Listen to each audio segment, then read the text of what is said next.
колко са обвързани Big Tech. Гледах. ASML са направили нова машина за производство на чипове, която струва 400 милиона долара, мисля, че беше не евро, да, долара.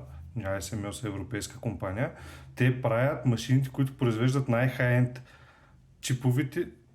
С тяхните машини, всички компании, които правят топ-енд чиповите, ги правят с техните машини.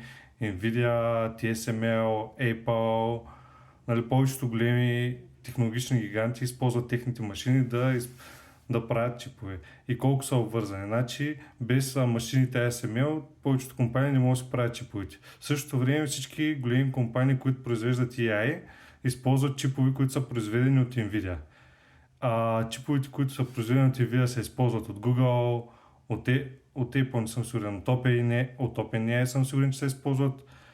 И като цяло по-голямата част от изкуствения интелект е направен от тях. Даже скоро разбрах, че и DeepSeek, които са китайски, също ги използват.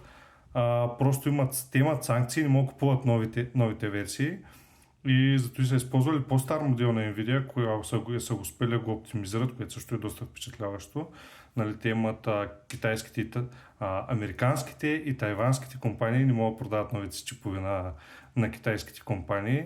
Мисля, че беше пак заради някакви санкции от Тръмп от предния му мандат, но просто е много интересно колко са обвързани едните и другите и реално ако инвестираш в една от тези компании, ти инвестираш и в другите, защото те взаимно си купуват продукти, една от друга да могат да функционират и да продават на целия свят техните продукти и услуги.